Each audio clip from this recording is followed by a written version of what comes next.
ஐயா உண்டு ஜோதிட தரிசன நேயர்களுக்கு விகி நாராயணனுடைய அன்பான கனிவான வணக்கங்கள். நமக்கு இன்னைக்கு ஸ்டுடியோவுக்கு வந்து ராஜா அவர்கள் வருகை தந்திருக்கிறாங்க. அவருடைய என்ன கேள்வி அப்படிங்கிறத நம்ம பார்ப்போம். வணக்கம் சார். வணக்கம் சார், அரசியல்ல ஜாதகத்துல நீங்க கொஞ்சம் ஒரு படி மேல போயிட்டீங்கன்னா சொல்லலாம். உங்க கணிப்பு வந்து எல்லாம் ஆண்டவன் செயல் 100% கரெக்டா இருக்கு. நம்ம கணிச்சதுலும் சரி, நம்ம வியூவர்ஸும் வந்து நிறைய பேர் கால் பண்ணி கேட்கறாங்க, சரி சரி எப்படி கரெக்டா சொல்றீங்க அப்படின்னு. உங்களுக்கும் தெரியும், அது வந்து தெரியாத விஷயம் பார்த்துக்கலாம். கிடையாது. நிறைய ஃபோன் வந்து வெளிநாட்டுல இருந்துலாம் வருது. அதான் சார், இப்ப தெரியாத விஷயம் கிடையாது. ஏடிஎம்கேல என்னதான் சார் நடக்குது அப்படின்ற ஒரு பட்சத்துல நமக்கு பிரச்சனை இருந்தாலும், எடப்பாடி இந்த செங்கோட்டையன் பிரச்சனை, இது என்ன சார்? இது இவங்களுக்கு ஏன் வந்து திடீர்னு இந்த மாதிரி ஒரு சூழ்நிலைகள் வருது? முரண்பாடு வந்தது.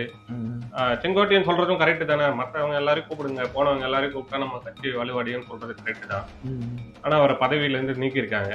இதுபடி உங்களுடைய சோய் பிரச்சனை மூலமா நிறைய விஷயங்களை சொல்றீங்க. இதை பத்தி கொஞ்சம் சொல்லுங்க சார். இப்போ ஒரு சோழி பிரச்சனை அடிப்படை உள்ள நம்ம நுழைறதுக்கு முன்னாடி இப்போ எடப்பாடி அவர்களை கம்பேர் பண்ணும்போது செங்கோட்டையன் அவர்கள் சீனியர் தான். அவரும் கொங்கு மண்டலத்தில் பெரிய ஆள் தான். அப்படி பார்க்கக்கூடிய பட்சத்தில் அவர் கட்சிகளை ஒருங்கிணைப்பது என்பது ஒரு நல்ல விஷயம். அதிமுகவுக்கு அது ஒரு வளர்ச்சியை கொடுக்கும். ஆனால் இது எடப்பாடி அவர்களுக்கு நன்மை பயக்குமா என்பதுதான் இங்கே கேள்விக்குறியாக அமைகிறது. அப்போ அந்த பயம் வந்து எடப்பாடி அவர்களை தொற்றிக் கொள்கிறது. அப்போ இதன் மூலியமாக கான்ட்ரவர்சி போயிட்டே இருக்குது. இந்த கான்ட்ரவர்சியானது அதிமுகவுக்கு ஆரோக்கியமானதா, அபாயமானதா, என்ன பண்ண போகுது அதிமுக அப்படிங்கிறத இந்த சோழி பிரசனத்துல நம்ம இப்ப பார்ப்போம்.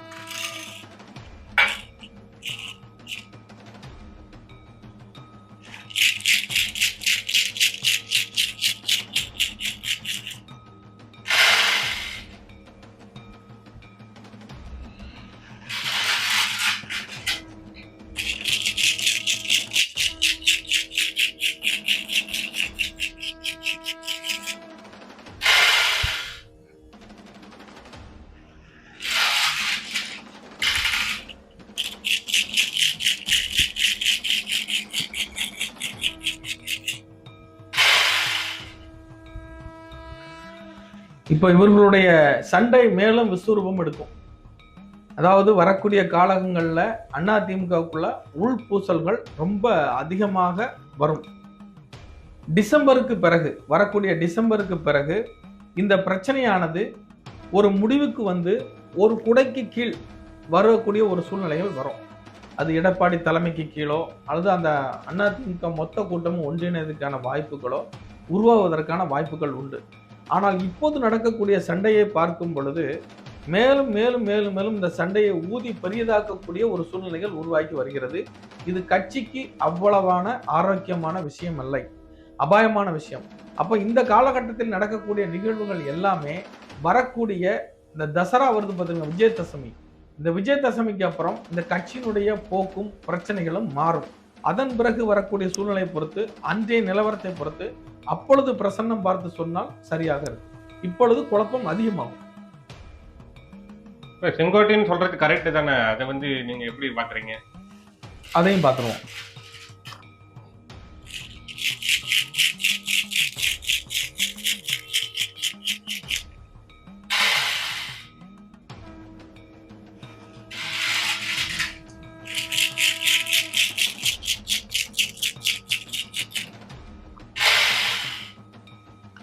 செங்கோட்டையன் சொல்றது நியாயமானது, சோழி பிரசன்ன அடிப்படையில் வருது. இதை வந்து தாமதமாக எடப்பாடி அவர்கள் ஏற்றுக்கொள்வார்கள். இப்போ எடப்பாடி அவர்களுக்கு ஒரு தீமை வராத ஒரு சூழ்நிலையை ஒரு பேச்சுவார்த்தையின் மூலியமாக தீர்த்து இந்த அதிமுக ஒன்றிணைவதற்கான மறைமுகமான வேலைகள் இன்னும் ஒரு சில வாரங்களில் துவங்கும்.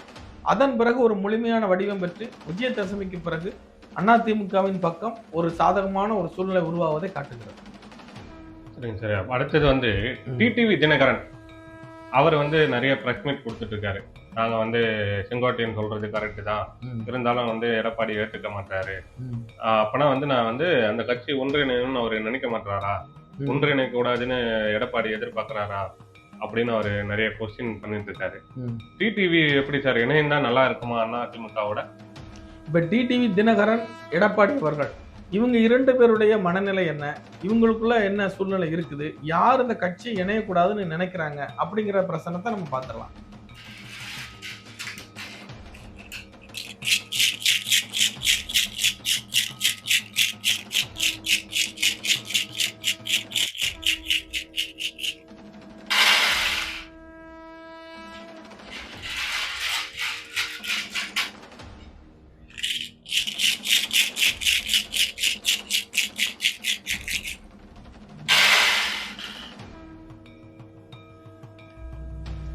அதாவது டிடிவி தினகரன் அவர்களும் இணையணும் தான் நினைக்கிறாருங்க. அவர் பக்கமும் நியாயம் இருக்குது. இதுல நான் ஏற்கனவே சொன்னது மாதிரி தயக்கம் காட்டுவது எடப்பாடி அவர்கள் தான். ஏன் தயக்கம் காட்டுறாருங்கிறது எல்லாரும் நாடறிஞ்ச விஷயம்தான். அவங்கெல்லாம் உள்ள நுழைஞ்சிட்டாங்கன்னா நமக்கு பிரச்சனை வந்துருமேங்கிற பயம் அவருக்கு வருது. அப்படி உள்ளே நுழைந்தால் இவருக்கு பிரச்சனை வருமா அப்படிங்கிறதையும் அந்த பிரச்சனத்துல நம்ம பார்க்கணும். இந்த கட்சிகள்லாம் ஒருவேளை டிடிவி தினகரன், ஓபிஎஸ், சின்னம்மா சசிகலா அம்மையாரு, அப்புறம் எல்லாம் அந்த செங்கோட்டையன் எல்லாமே மறுபடியும் இணைந்தால் எடப்பாடி அவர்களுக்கு பிரச்சனை வருமா அப்படிங்கிறதையும் நம்ம பார்ப்போம்.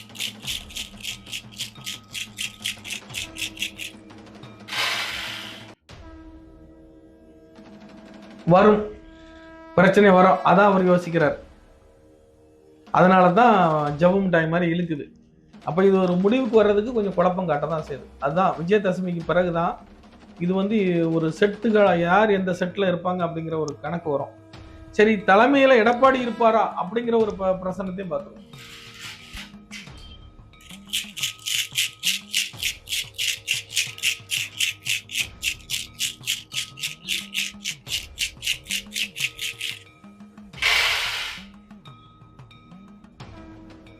எடப்பாடி அவர்களே நீடிக்கிற மாதிரி தான் இருக்கு அதிமுக தலைமை.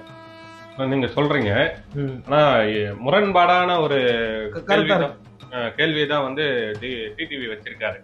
என்னன்னா, எடப்பாடி அந்த தலைமையில முதல் ஆளா இருந்தாருன்னா நாங்க இணைய மாட்டோம், வேற யாரும் வேணா அந்த கட்சியில இருந்தா நாங்க இணைவோம் அப்படின்னு சொல்றாரு. அந்த ஒரு வார்த்தை தான் பிரச்சனை. அந்த ஒரு வார்த்தை தான் எடப்பாடி யோசிக்க வைக்குது. அதனாலதான் எடப்பாடி தயங்குறாரு. எடப்பாடி தயங்குறதுல ஒரு நல்ல விஷயம் இருக்கதான் செய்யுது.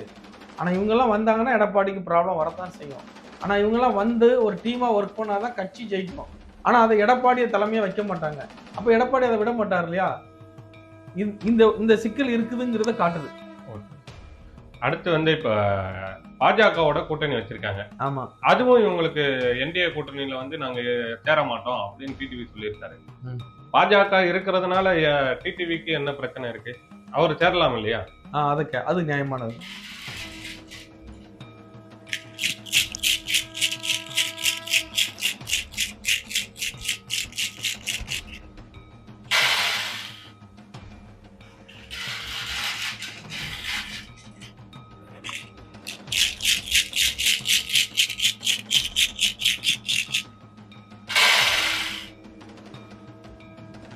இப்ப பாஜக கூட்டணியில அதிமுக தேர்தல் வரைக்கும் தாங்குமாங்கிற ஒரு கேள்விக்குறியே இருக்குது.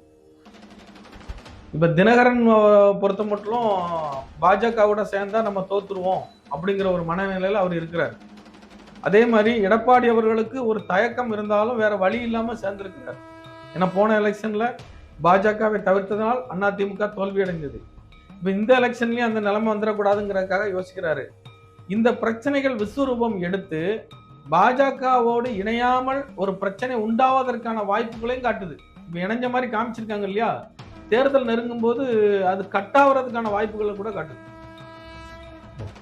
பாஜகவோடு தொடர்ந்து நீடிக்க முடியாமல் இடையிலேயே கட்டாகக்கூடிய ஒரு சூழ்நிலைகள் உருவாகுகிறது. அப்ப அது இப்ப பிஜேபிக்கும் எடப்பாடிக்கும் ஒரு டைம்ஸ் ஓடிக்கிட்டு இருக்குது. எடப்பாடிக்கும் இந்த டீமுக்கும் தினகரன், சசிகலா, செங்கோட்டையன் இந்த டீமுக்கும் ஒரு ப்ராப்ளம் ஓடிட்டு இருக்குது. இந்த ரெண்டு பக்கத்துலயும் மத்தளமா இருக்கிறாரு எடப்பாடி. அதான் பிரச்சனை. அது சரி பண்றதுக்கு அவர் என்னதான் பண்ணணும்?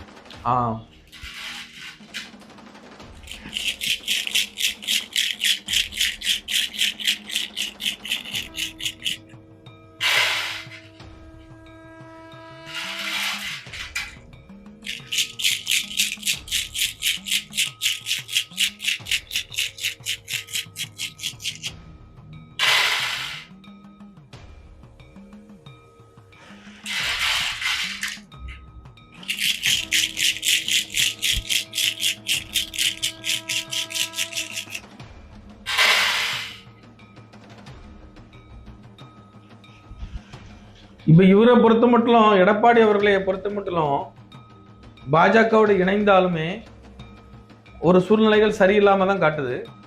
அதே சமயத்துல வேற கட்சிகளுடனும் கூட்டணி வைக்க முடியாத ஒரு நிலையை தான் காட்டுது. ஆக மொத்தத்துல இவர் இந்த பழைய கூட்டாளிகளோடு இணைவது தான் கட்சிக்கு நலன்னு காட்டுது.